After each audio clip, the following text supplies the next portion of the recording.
Hi friends, welcome to Lit Lab learning. ഈ ഒരു വീഡിയോയിലൂടെ എന്താണ് പ്ലാനിംഗ് എന്നതാണ് പറയുന്നത്. പ്ലാനിംഗ് എന്ന് പറയുന്നത് ഒരു മാനേജ്മെൻറ്റിൻ്റെ ക്രൂഷ്യലായിട്ടുള്ള ഫങ്ഷനാണ്. അവിടെ മാനേജ്മെൻറ്റിൽ അവർ ഡിസൈഡ് ചെയ്ത് വെക്കുന്ന ഗോളിനെ അച്ചീവ് ചെയ്തെടുക്കാനുള്ള ബെസ്റ്റ് അൾട്ടർനേറ്റീവ്സിന് ഒരുപാട് വഴികളുണ്ടാവും. അതിലേറ്റവും മികച്ച വഴിയെ തിരഞ്ഞെടുക്കുക എന്നതാണ് പ്ലാനിംഗ് കൊണ്ട് ഉദ്ദേശിക്കുന്നത്. It is defined as the process of setting goals and determining how to achieve them. നമ്മൾ ഗോളിനെ സെറ്റ് ചെയ്യുകയും അതിനെങ്ങനെ നേടിയെടുക്കാമെന്ന് പറയുകയും ചെയ്യുന്നതിനാണ് പ്ലാനിംഗ് എന്ന് പറയുന്നത്.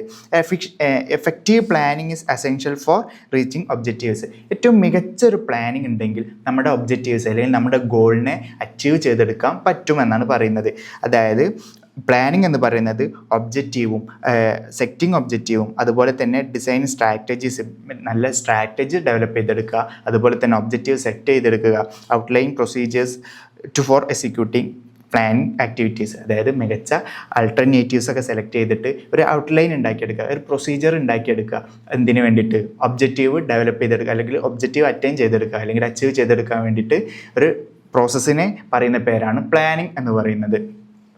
പ്ലാനിങ്ങിൻ്റെ ഡെഫിനീഷൻ പറയുകയാണെങ്കിൽ ഹെൻറി ഫയോൾ പറയുന്നത് planning is deciding the best alternative among others ആണ്. അതായത് ഒരുപാട് അൾട്ടർനേറ്റീവ്സ് നമ്മൾ ഫേസ് ചെയ്യുന്ന ഒരു ഇഷ്യൂ അല്ലെങ്കിൽ നമ്മൾ ഒരു ഓർഗനൈസേഷൻ ആണെങ്കിൽ ഒരു പ്ലാൻ സെറ്റ് ചെയ്യുകയാണ്, ഒരു വർഷത്തേക്കോ അല്ലെങ്കിൽ ഒരു ടൈമിലേക്ക്.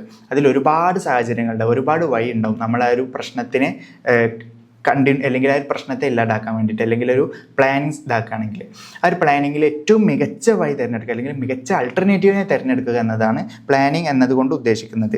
അതുപോലെ ഹാരോൾഡ് ഗോൺസ് പറയുന്നത് എന്താണെന്ന് വെച്ചാൽ planning is deciding what to do, എന്ത് ചെയ്യണം, അല്ലെങ്കിൽ ഹൗ ടു ഡു, എങ്ങനെ ചെയ്യും, അതുപോലെ വെൻ ടു ഡു, എങ്ങനെ എപ്പോൾ ചെയ്യും അല്ലെങ്കിൽ എപ്പോൾ ചെയ്യും എന്നതിനാണ്. അതായത് what to do, how to do, when to do and who is to do it, ആര് ചെയ്യും, ഇങ്ങനെയുള്ള കാര്യങ്ങളെയൊക്കെ തന്നെ ഡിസൈഡ് ചെയ്യുന്നതിനെയാണ് പ്ലാനിങ് എന്നതുകൊണ്ട് ഉദ്ദേശിക്കുന്നത്.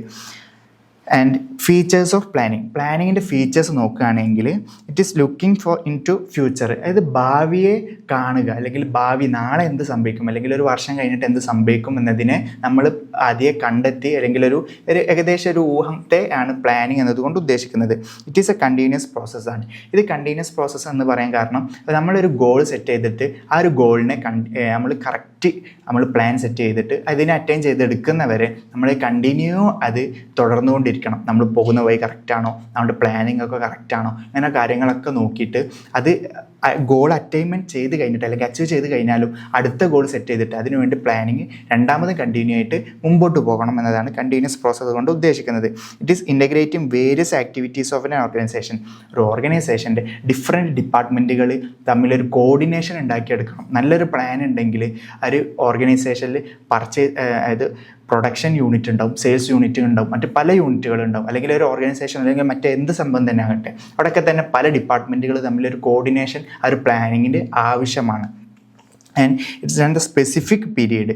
ഒരു പ്ലാനിങ് എന്ന് പറയുന്നത് ഒരു സ്പെസിഫിക് ആയിട്ട് ഒരു വർഷത്തേക്കോ അല്ലെങ്കിൽ ഒരു 4 മാസം അല്ലെങ്കിൽ ഒരു 2 ദിവസമോ എങ്ങനെയാണോ ഒരു സ്പെസിഫൈഡ് ഡേയ്സ് അവിടെ സ്പെസിഫൈ ചെയ്ത് വെക്കും. കാരണം എന്താണെന്ന് വെച്ചാൽ ഇത്ര വർഷത്തിൻ്റെ ഉള്ളിലേക്കാണ് നമ്മൾ ഈ പ്ലാൻ സെറ്റ് ചെയ്യുന്നത് അല്ലെങ്കിൽ ഒരു പ്ലാനിനെ നമ്മൾ ഉണ്ടാക്കുന്നത് എന്നതാണ് ഉദ്ദേശിക്കുന്നത്. It's describe the best alternatives out of available alternative എന്ന് പറഞ്ഞതുപോലെ തന്നെ ഏറ്റവും മികച്ച അൾട്ടർനേറ്റീവിനെ തിരഞ്ഞെടുക്കുക എന്നതാണ് പ്ലാനിങ് കൊണ്ട് ഉദ്ദേശിക്കുന്നത്. It is A mental activity. Mental activity എന്ന് പറയാൻ കാരണം പ്ലാനിങ് എന്ന് പറയുന്നത് ഒരു വ്യക്തി അല്ലെങ്കിൽ ഒരു മാനേജ്മെൻറ്റ് അവർ ചിന്തിച്ചിട്ട് എങ്ങനെ ഈ പ്ലാനിനെ നമ്മൾ ഡെവലപ്പ് ചെയ്യണം എന്ന് പറയുന്നത് ഒരു സൈക്കോളജിക്കൽ ഒരു മെൻ്റൽ ആക്ടിവിറ്റിയാണ് പ്ലാനിങ് എന്ന് പറയുന്നത്.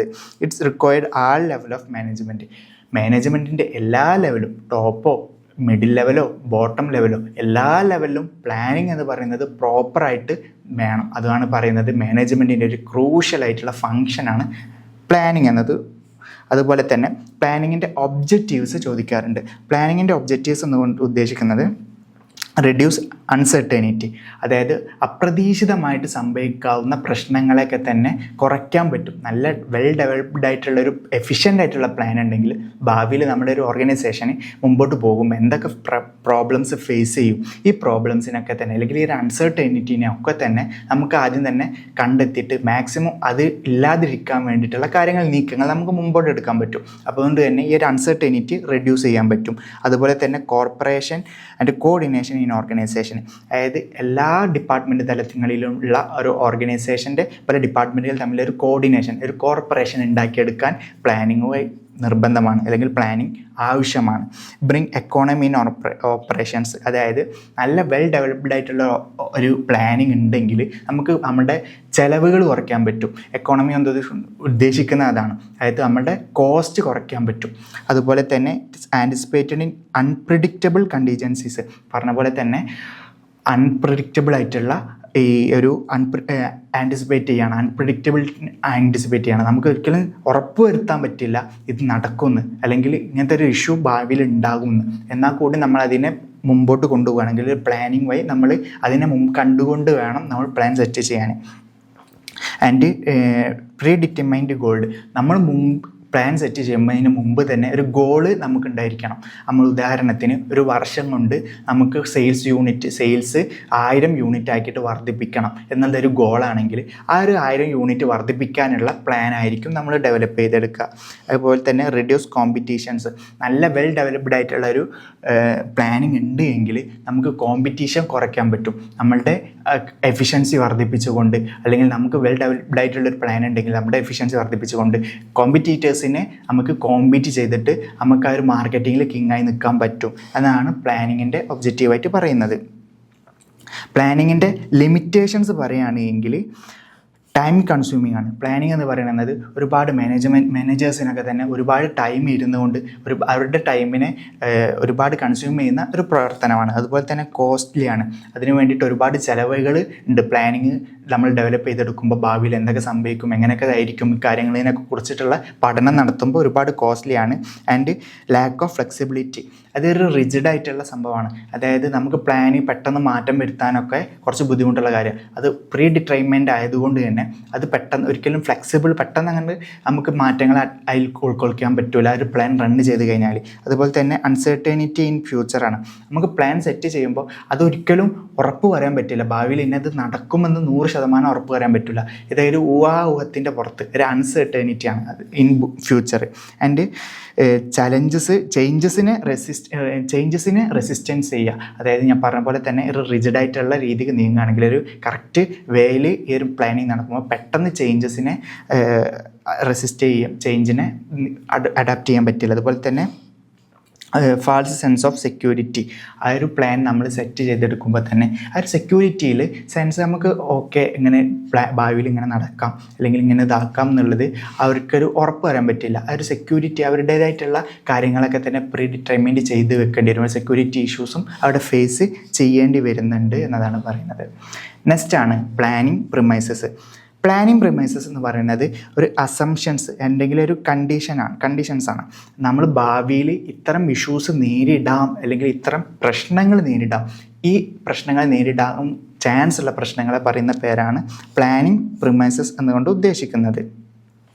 അതായത് ബോത്ത് ഇൻറ്റേർണൽ ആൻഡ് എക്സ്റ്റേർണലി, അതായത് ഇൻറ്റേർണൽ എന്ന് പറയുമ്പോൾ resources and capabilities and such as external എന്ന് പറയുമ്പോൾ മാർക്കറ്റ് ട്രെൻഡ്സും എക്കോണമിക് കണ്ടീഷൻസും ഇങ്ങനെയുള്ള കാര്യങ്ങളൊക്കെ തന്നെ നമ്മൾ ഇതിലുള്ള പ്രശ്നങ്ങളൊക്കെ തന്നെ നമ്മൾ ആൻറ്റിസിപ്പേറ്റ് ചെയ്യുകയാണ് നമ്മളിവിടെ ചെയ്യുന്നത്.